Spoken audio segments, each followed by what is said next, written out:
Welcome to the Passive Wealth Principles Podcast, What I Learned episode with Brandon Turner.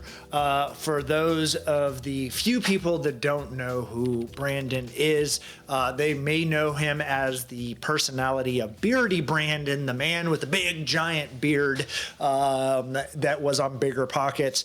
I love this episode, getting to record with Brandon. We actually would spent some time together down in Arizona. We did the Jocko Willenick's Echelon Front leadership training program together. And I've gotten to know Brandon over the last several years and become a friend with him and seeing his own evolution, his own process of growing. And we talked about that in the podcast, is how he took the criteria, the understanding of what he was doing, and evolved that and started to grow that over time. One of the things that he started with was, just buying little deals, DIYing his investments.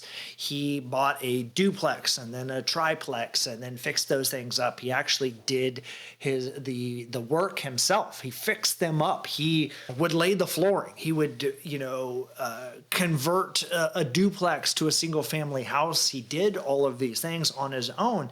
And then what happens is he evolved a little bit into a project manager. He evolved into the next phase of his life of building the BiggerPockets podcast and writing the blog and then writing his books and then creating and becoming a personality. He talks about it as being a loudmouth with a personality, and he was able to create certain levels of notoriety around that.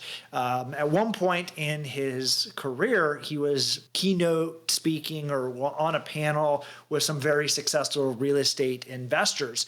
And he, had one of these elements in which I think we can maybe relate to, or at least I can relate to, is a little bit of this imposter syndrome. He was on this stage and he was speaking at this event with a lot of these people that were hundreds of millions of dollars worth of real estate or were worth hundreds of millions of dollars. And he was looking at it, and while he had levels of success on his real estate investing, he was just someone that sold tickets. He was someone that people knew of him because of the BiggerPockets podcast.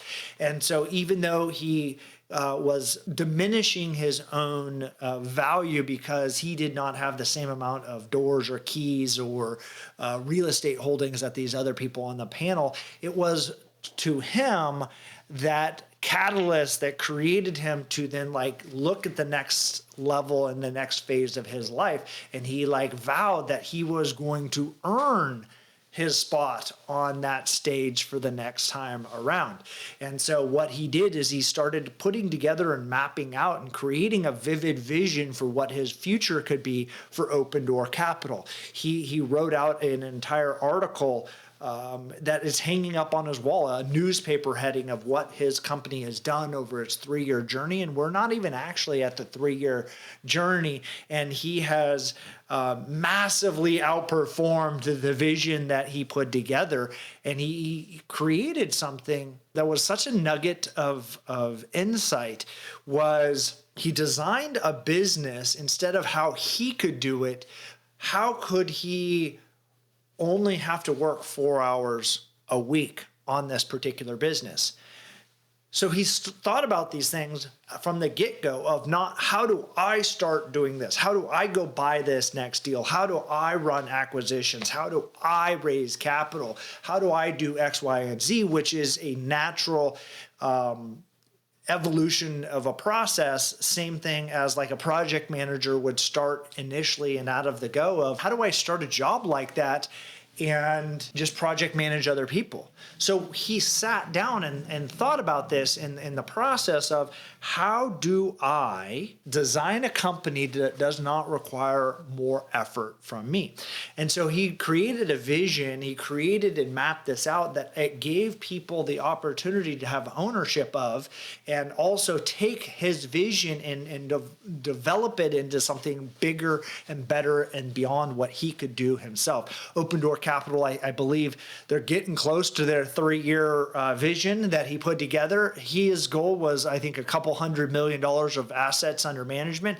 I think they're getting close to $1 billion. Or maybe over $1 billion already. So, I mean, again, 3Xing his very ambitious goals by sitting down and creating a vivid vision of where he wanted to go. And I think this is a core component of passive wealth principles, is you have to vision where you want to go first. It's very difficult to construct a system or what you're going to do when you don't know where you're going. And he took that and created that aspect of his company very intentionally. And then when he did that, he's like, who can build this? Who can do these other things? Who can lead this company? Who can be the leader of the investor relations? And by doing that, it allowed him to then create and build a bridge. And then he talks about this in the next phase is getting and gaining levels of financial independence in one area first, and then it becomes easier to add and bolt on additional lanes of income. David Green, co-host on BiggerPockets, we talked about him a little bit, Brandon did, that he layered that concept of building a one-lane bridge to an island of where you wanted to go, and let's call that bridge a financial independence island. It's easier trying to build one lane and all your efforts focus on building that one lane first, as opposed to trying to build 10 different bridges. 10 different bridges all connecting there, dividing your efforts. Build the one lane first, and then once you've made it and landed there, then it's easier to add additional lanes to your bridge. So if you have a real estate team, it's easier to add a mortgage brokerage and a real estate team. It's easier to add a title company. You have a title company, it becomes easier to add on ancillary businesses. And again, that's just talking about building a bridge to financial independence island and then adding additional lanes to it. So all of a sudden, and what people do, and it's the entrepreneurial's journey or the curse and the blessing, is that the diluted and FOMO of wanting to do everything is it's going to take you just so much longer to get to financial independence island.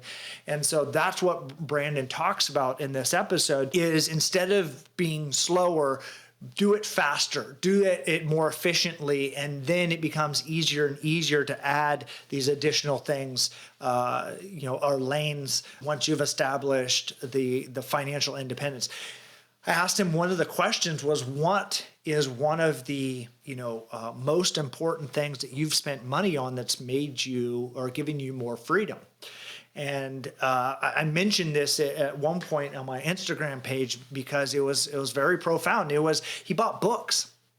And one of the things about books is it is an unbelievable amount of leverage for the value that you're getting out of it. It's $10, $20, $30. And the amount of knowledge that you're getting out of it is like such a ridiculous return on investment, is you're getting a decade worth someone's time for $20. You're getting a decade's worth of someone's life experience in 3 hours.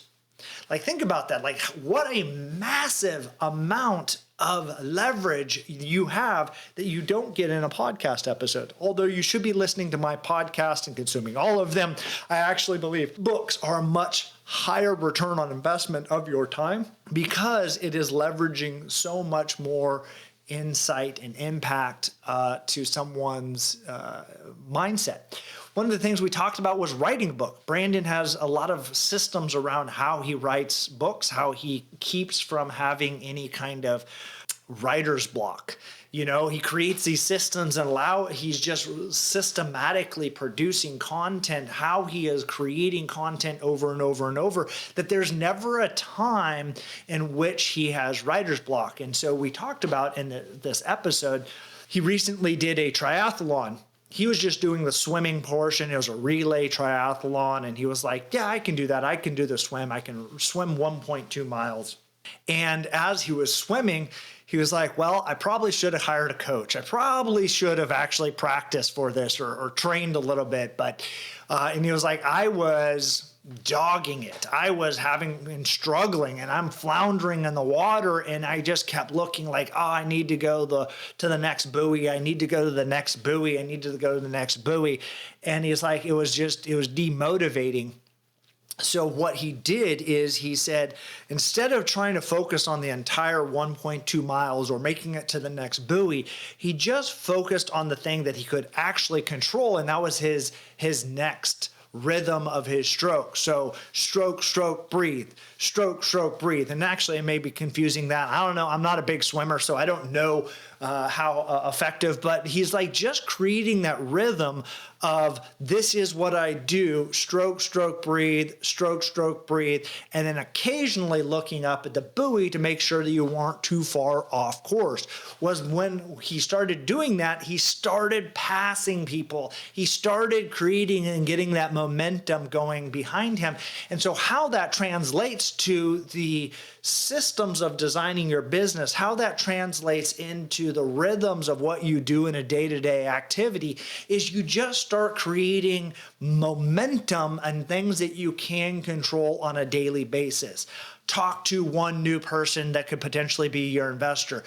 Submit one new offer every single day. Write 50 or 100 words every single day. Read for 20 minutes every day. And so what happens is when you start creating these rhythms in your life, whether it is swimming, whether it's writing, whether it's growing your business to hundreds of millions of dollars in value, if you can break it down into something from a rhythm that you're doing consistently every single day, that is where the success lies, because it's about being consistent.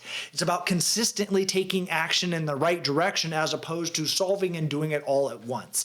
And so if you can break down into your business, into your goals, what it is that you could do today that gets you one step closer, and then consistently do that every single day, that's where the key to not only passive wealth, but success in any area of your life, breaking it down, creating that. And then obviously like poking your head up and looking at the buoy is making sure that you're not too far off track, so that you're then narrowing in and making course corrections as you're creating these action items over and over and over again.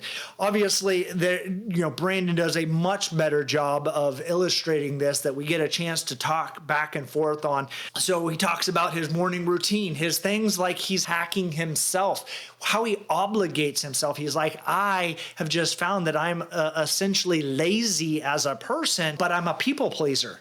So he's like, so if I just agree to do something with someone else, then what happens is I'll do it. And so then how do I hack myself is I just coordinate someone to come pick me up to go to the gym, or have somebody come over to my house or to my business, or to do something related to that, so that I know I want to please them. And we even talked about it, like he wouldn't have done the podcast if I just called him up like that day. He's like, nah, I wouldn't have done it. But it's like the fact that I agreed to do it weeks ago or a month ago or whenever it was that we recorded that podcast, he's like, I do it and then I love it. I get on going, I get rolling, and then I'm like, yeah, this is exciting. Let's do this. He's like, but if you'd ask me in the morning, he'd be like, nah, I'm busy. I'm too, and he's like, to be honest, I'm not busy. I'm just like being lazy and scrolling through TikTok or Instagram or whatever we do. And I think that's a human condition that we all have, is to learn how to hack yourself and obligate yourself. And those are some of the things that we dive into